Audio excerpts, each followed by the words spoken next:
Close your eyes and take a deep breath. You are home now, and the world outside can wait. Welcome to another episode of Z in History. Think about the clothes you wear today, a favorite cotton t-shirt or soft pajamas. They breathe, they stretch, and they feel great against your skin. We completely take that effortless softness for granted. But for most of human history, getting dressed meant wrapping yourself in heavy, itchy wool or incredibly stiff, scratchy hemp. Clothes were just survival gear. They weren't really meant to feel good. Tonight, we are going to explore the fascinating, completely accidental discovery of the most luxurious fabric on Earth. We'll follow everyday people as they pull invisible threads out of hot water, transform hungry caterpillars into glowing cloth, and carry weightless fabric to the edge of the world, baffling emperors and changing the global economy forever. Let's step back in time and discover silk. Chapter 1: The Scratchy Hemp. We are jumping back over 4,000 years. We are standing in a bustling farming village in ancient China near the Yellow River. It is the absolute peak of summer. The air is thick, warm, and filled with the lively sounds of a community working the earth. We find a young woman named Lei.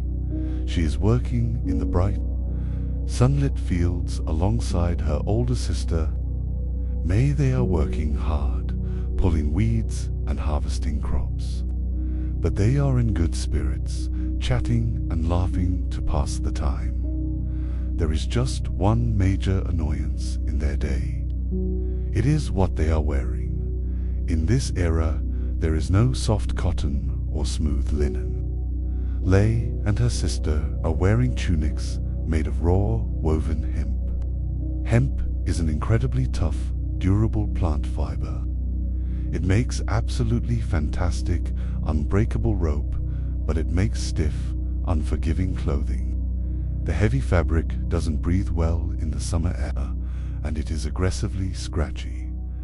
May stands up and playfully groans, pulling the stiff collar away from her neck. Every time they swing their arms to harvest a plant, the coarse, rough fibers rub against their shoulders. They are constantly shifting and adjusting the heavy fabric. It is an uncomfortable reality of daily life, and they joke about how wonderful it would be to just wear the cool river water instead. They drop their baskets and walk toward the edge of the field, eager to find a shady spot for a well-deserved break. Chapter 2: The Fallen Cocoon. Lei and May sit down happily under the broad, green leaves of a massive mulberry tree. They enjoy the sudden, cooling shade. May reaches for a small clay bowl sitting on the ground next to the trunk. It is filled with hot water. Boiling water is the best way to ensure it is safe to drink, so they always keep a fresh pot nearby. May takes a sip and passes the warm clay bowl to Lei. Lei holds it in her hands. Resting her back against the rough bark of the mulberry tree, she looks up into the thick, green branches above her. The tree is completely alive with movement. There were hundreds of fat, white caterpillars crawling over the leaves, enthusiastically munching through the greenery. May looks up and wrinkles her nose.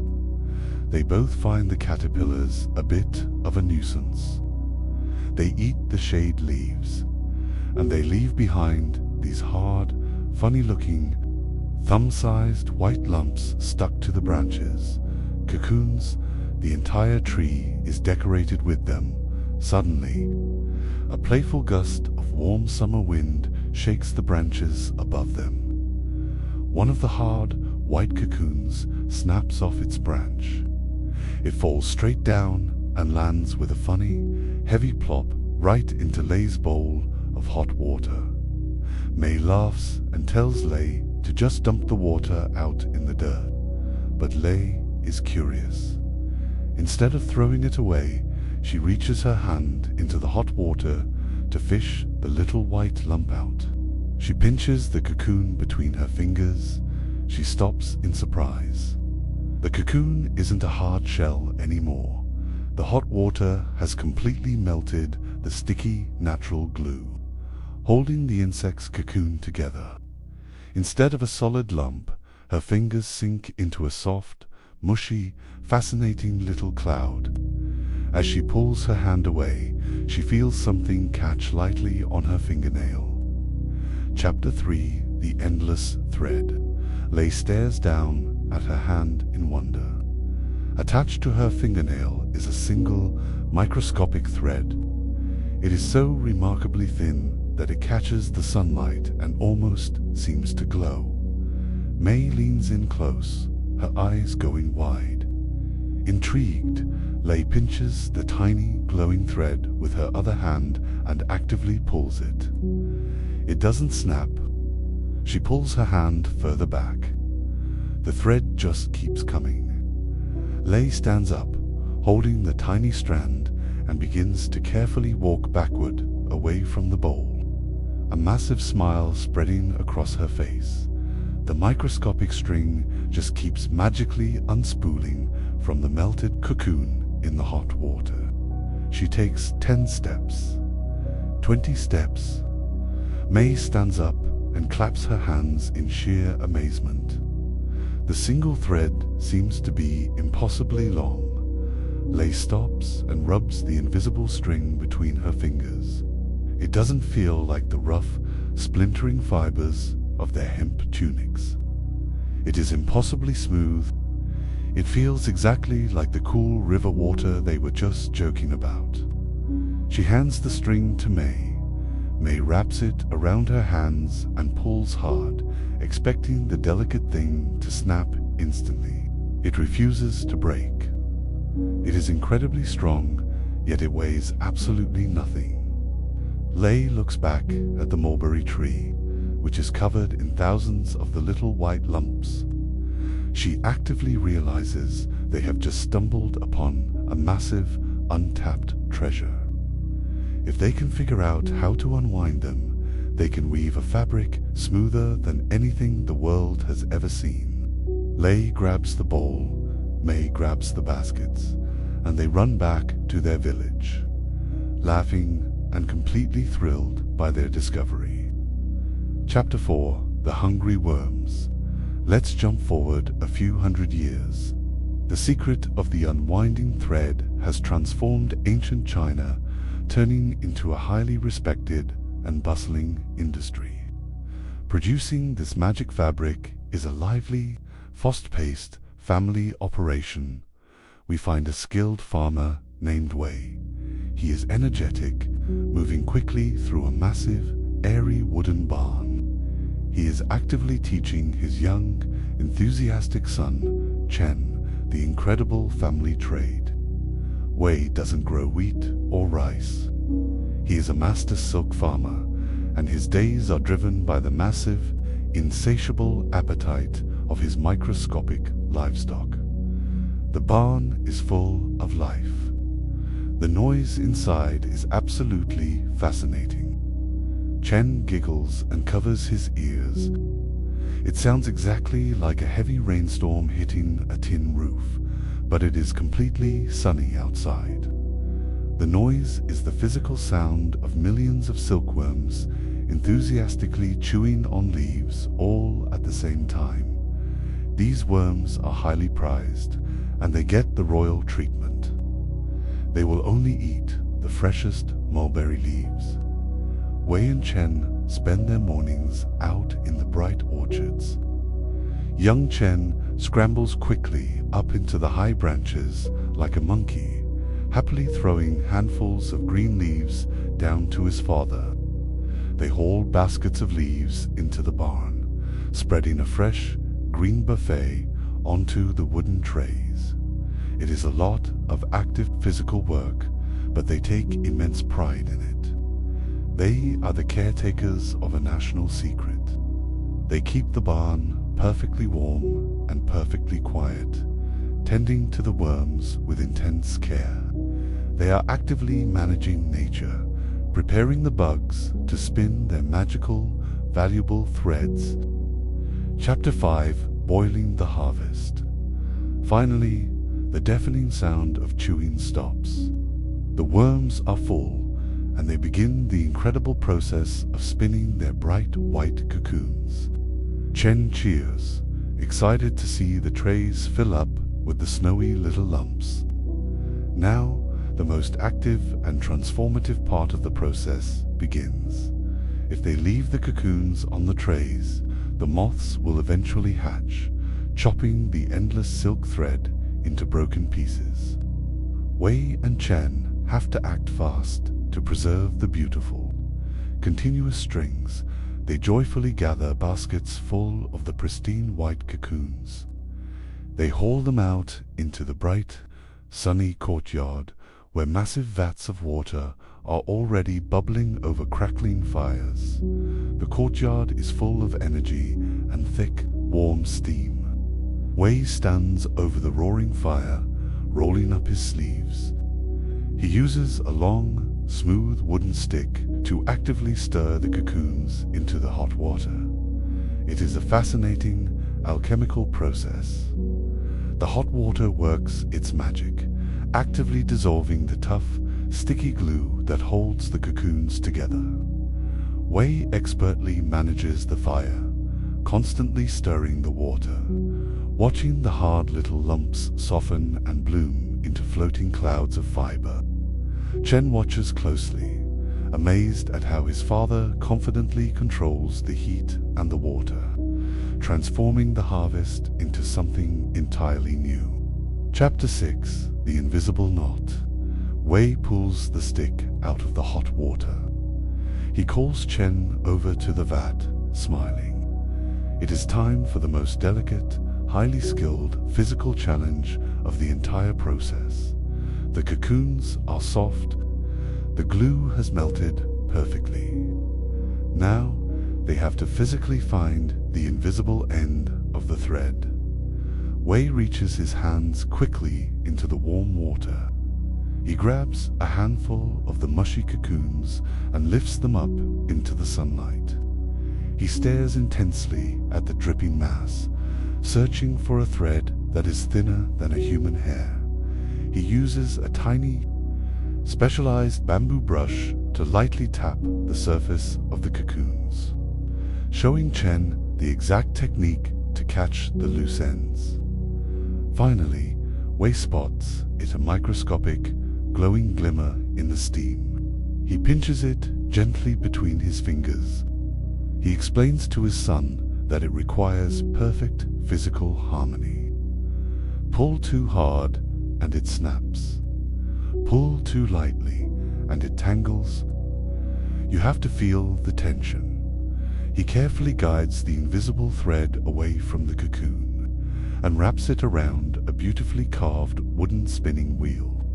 He finds the end of another cocoon and another, combining several microscopic threads into one solid, shimmering string. He begins to pedal the wooden wheel with his foot, and the wheel spins merrily. He sits there in the sunlight, his foot pumping a steady rhythm, unwinding the glowing threads from the water.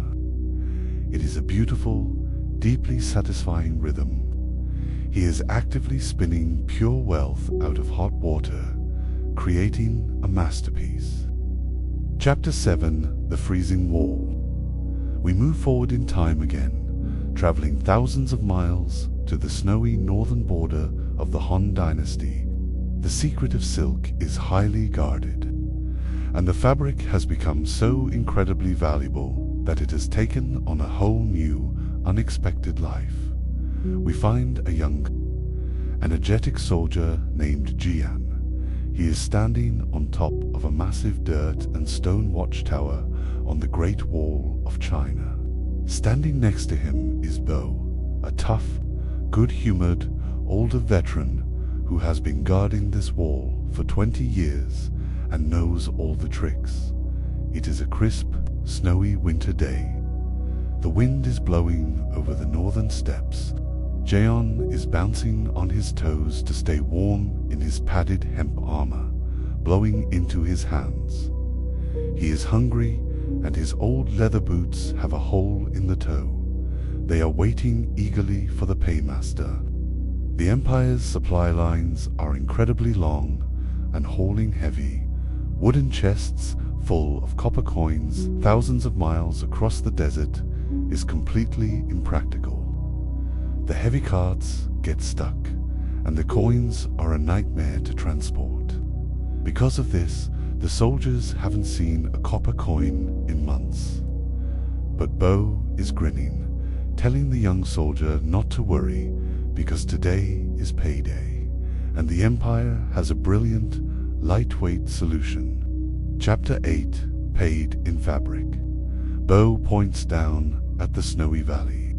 The heavy wooden gates of the fortress open, and a fast, lightweight supply cart rolls into the courtyard. Jian rushes down from the watchtower, excited to finally get paid so he can buy some hot food and new boots. Bo follows him, chuckling at the kid's energy. They line up happily in the courtyard. The quartermaster doesn't pull out a heavy chest of clinking coins. Instead, he unloads the lightweight cart. He calls Jian's name with a smile. Jian walks forward, holding out his hands. The quartermaster places a tightly rolled, shimmering cylinder of fabric into his arms. It is a standard bolt of raw, beautiful silk dot. Jian holds the bolt, totally bewildered. It weighs almost nothing. It is incredibly light and soft. He looks at Bo, laughing, asking how he is supposed to buy boots with a fancy shirt. Bo claps him on the back and laughs loudly. He tells the young soldier that he isn't holding a shirt. He is holding something far better than heavy. Annoying Copper Dot, the Han Dynasty government, in a brilliant economic move, realized that lightweight silk was the perfect currency. It was easy to transport, it never rotted, and everyone in the world wanted it. The government had completely changed the economy. Jian's salary was now officially calculated in yards of woven caterpillar thread, and out here on the border, it spent better than gold. Chapter 9, Trading for Survival. Bo doesn't let Jian waste any time. He grabs the young soldier and marches him straight out of the fortress gates. They head over to a bustling, lively border market where nomadic traders from the deep desert have set up colorful tents in the snow. The market is full of shouting, laughing, and the smell of roasting meat. Bo walks right up to a tough, cheerful nomadic trader leading a massive horse. Bo doesn't even need to speak the language. He just gestures and tells Jian to pull out the silk. Jian proudly unrolls a few inches of the smooth, shimmering fabric. The nomadic trader's eyes light up with pure joy. He lives in the freezing desert, wearing heavy animal hides and stiff wool. He rarely gets to see something so impossibly light, smooth, and beautiful. Under Bo's expert direction, Jian physically cuts a specific, agreed-upon length of the silk with his knife and hands it to the trader. In a rapid, happy exchange, the trader hands Jian a heavy sack of delicious dried meat, a brand new pair of thick, fur-lined winter boots, and a shiny new cooking pot. Jian walks back to the fortress, his feet finally toasty warm in his new boots, munching on the dried meat. He is thrilled. The lightweight roll of fabric had completely solved his problems in minutes. He had actively traded bug thread for a feast, and that nomadic trader would now excitedly pack that silk onto a camel.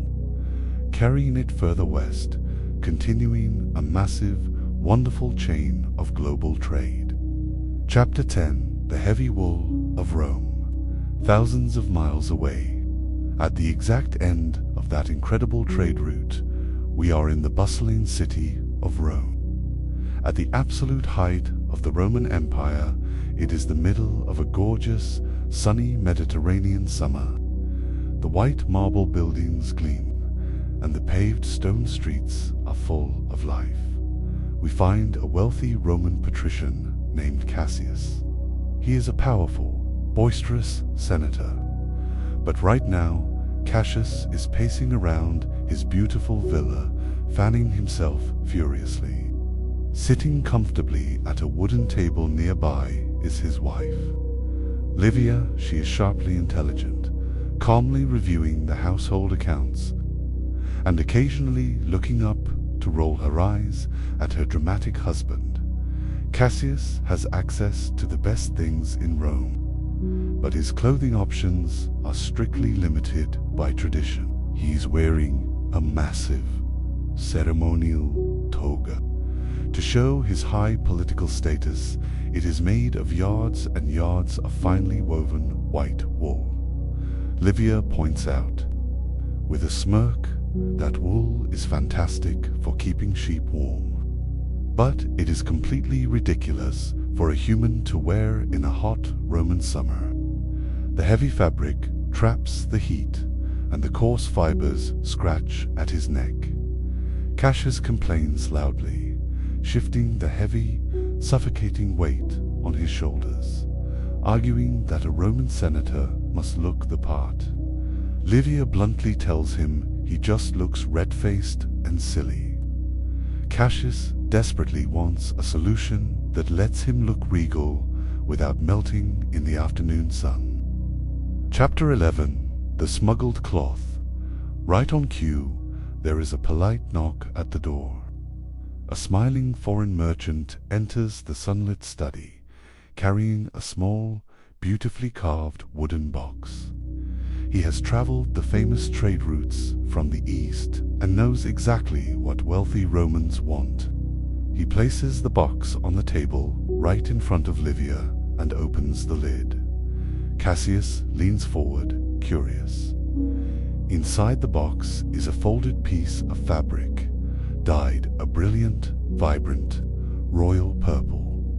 Livia reaches out and touches the fabric. Her eyes widen in absolute delight. She has never felt anything like it in her entire life.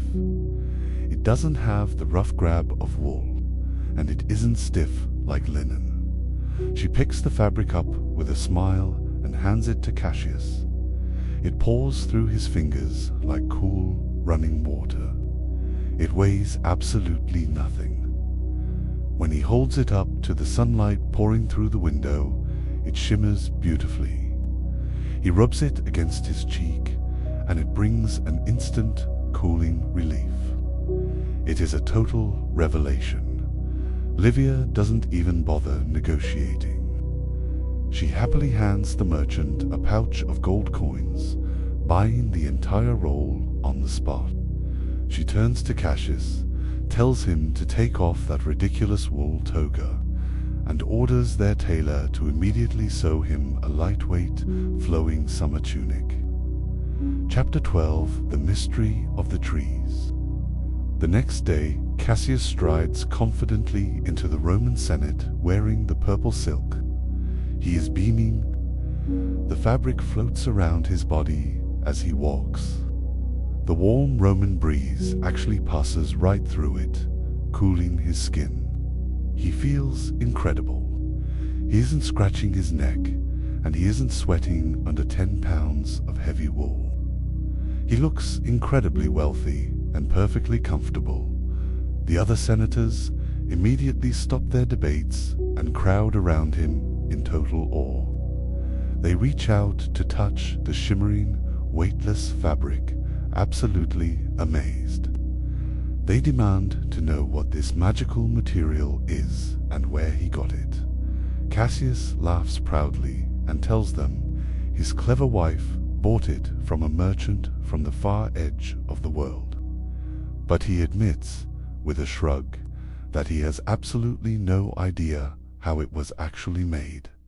The Romans are brilliant engineers, but this fabric completely baffles them. They know about shearing sheep and harvesting flax plants, so they try to apply that logic to the silk. Roman scholars write serious, highly imaginative books trying to explain the mystery. Because the fabric is so light and smooth, they confidently and hilariously declare that in the distant east there are magical forests where the leaves are covered in a soft, white fuzz. They write that people gently comb this fuzz off the trees and weave it into cloth. They are completely wrong, but it makes for a wonderful story. The powerful Romans, enjoying their cooling, weightless tunics in their marble halls, have absolutely no idea about the brilliant farmers, the boiling water, and the clever border guards that made it possible. They just enjoy the incredible comfort, completely captivated by the greatest fabric ever invented. Chapter 13: The Modern Thread. Let's step back into the present moment. You are lying comfortably in your bed. The room is quiet, peaceful, and the temperature is just right. Maybe you have a soft silk shirt hanging in your closet, or a smooth silk pillowcase resting right now under your head. Today, bringing that incredible fabric into your home takes almost zero effort. You just tap a screen and a neat little box arrives on your porch. It is so easy to forget the magical, bustling history woven into those threads. But the amazing part is, the fundamental biology is still exactly the same. Somewhere in the world, right now, a tiny caterpillar is happily munching its way through a fresh green mulberry leaf. A bright white cocoon is being spun, and skilled hands or brilliant machines are still unwinding that invisible, impossible thread, creating a fabric that feels like cool water. We have mastered the process, turning an ancient, accidental discovery into a modern comfort. So tonight, as you drift off to sleep, feeling the soft fabrics resting gently against your skin, you can appreciate the thousands of years of human curiosity, cleverness, and global adventure that brought that smoothness to your bedroom. The journey is complete, the fabric is perfect, and you can just rest.